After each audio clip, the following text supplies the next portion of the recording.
Okay, today I'm doing this video because I got an email from another YouTube member, Third Eye Guy, who asked me some specific questions about the Rohrbal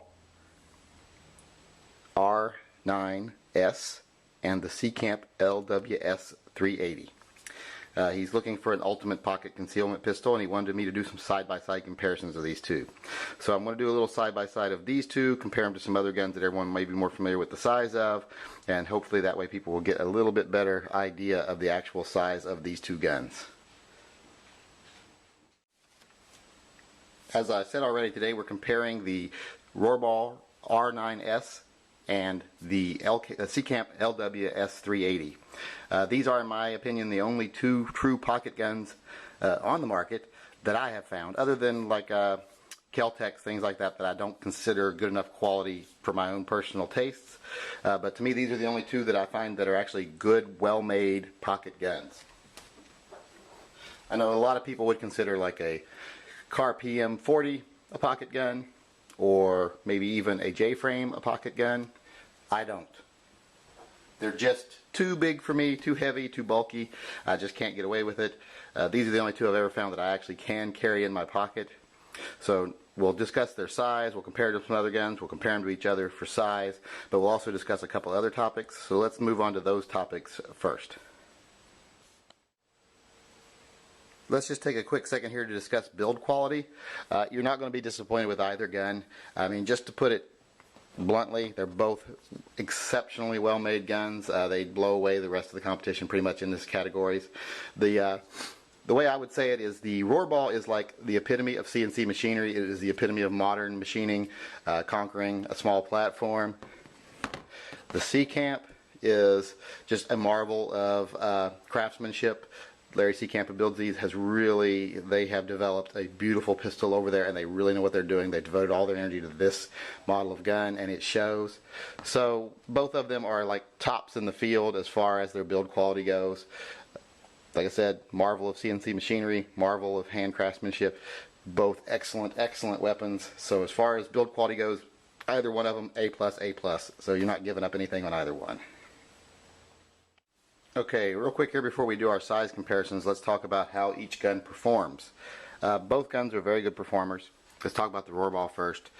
Because of their size, they're not the most comfortable guns in the world to shoot. The Rohrbal is by far the more comfortable of the two to shoot. It's a pretty accurate gun. You wouldn't suspect it. It doesn't exactly have much in the way of sights, but it is more of a pull and shoot gun. Very accurate at the range, surprisingly accurate. Surprisingly easy to shoot. I would consider it uncomfortable, but not unmanageable.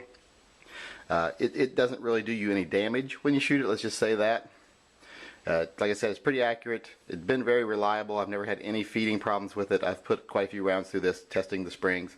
They do suggest you change the springs every few hundred rounds, but they're cheap. I just bought a bunch of them, and I actually did a test with the springs once where I shot several hundred rounds before the spring actually really noticeably lost any tension. So good gun at the range, not easy to shoot, but not bad to shoot.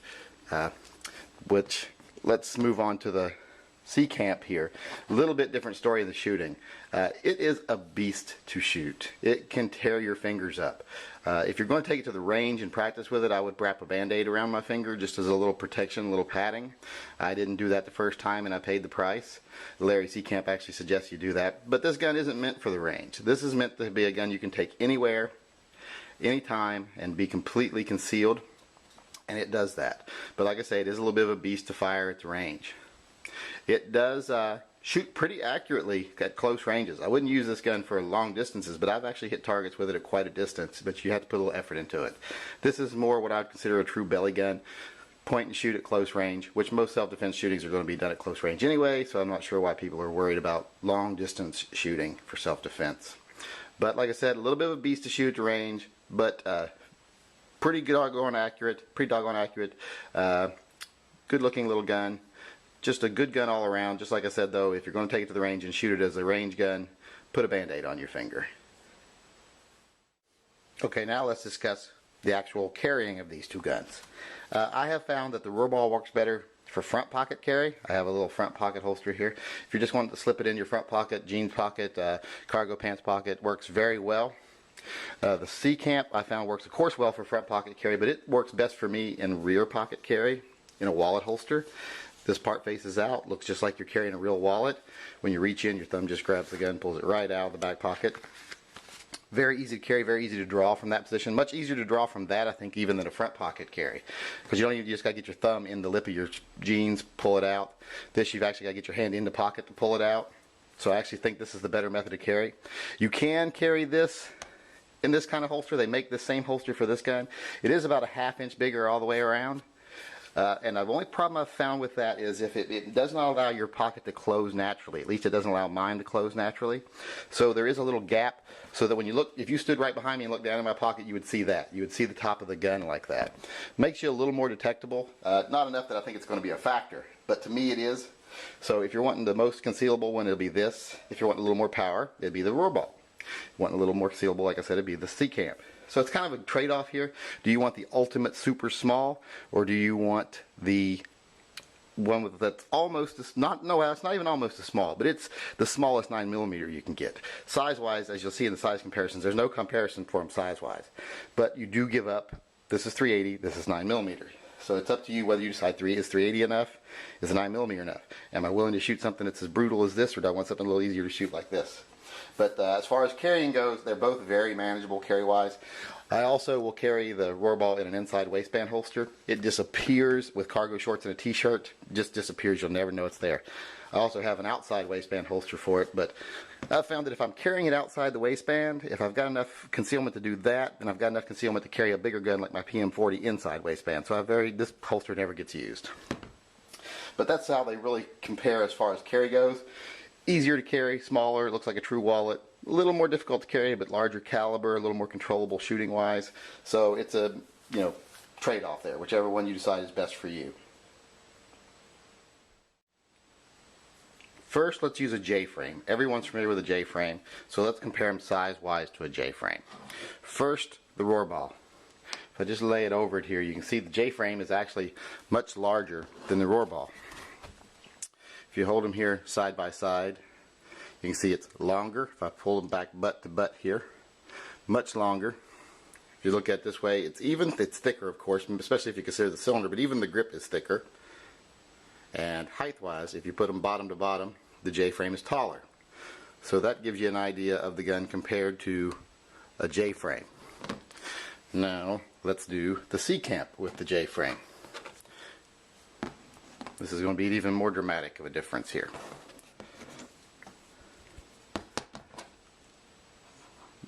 Seacamp, much thinner. Pull it back butt to butt here. Much shorter lengthwise. Much shorter height-wise. Just a tiny gun in comparison to the J-frame. I mean, it's not even close. The Seacamp is just minuscule in comparison. It makes the J-frame look like a big gun. That's hard to do, to make a J-frame look big.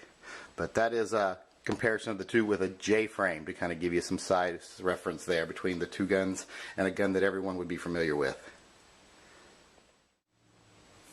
Another little size comparison I'll give you here is something most people are familiar with, a dollar bill. This is the Seacamp resting on a dollar bill. Very small gun. I think this really demonstrates how small this gun is. Now let's put the Rohrbal in there. Still very small gun. Tiny guns. Both of these guns are as small as you can actually go in their caliber and still have a functional semi-automatic gun, in my opinion. So both of these are tiny. I would have used a $100 bill here if I was a gangster rapper, but those are in short supply around here.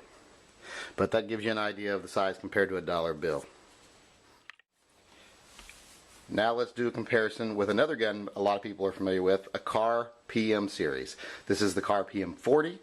It is slightly thicker than the PM9, but that'd be about the only real difference, and it's not even enough of a difference to really notice, so we'll just compare these two here.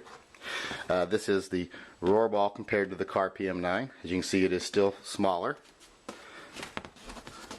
Compare them thickness wise here. Rohrbal is smaller, definitely noticeably thinner, and it is also noticeably shorter. Height wise, not quite as tall, little difference there. Not as big a difference between these two height wise as was with the J-frame. But that gives you an idea of the two of these guns side by side. Now let's do it with the Seacamp. As you can see, Seacamp is much smaller once again. So here is the Seacamp in comparison: thickness and length, much smaller. Height wise, not even close. So just a much smaller gun. It is a smaller caliber, of course, too. We have to remember that. But it is a tiny gun. I mean, this gun is a go anywhere gun. One of the few true go anywhere guns I've ever seen.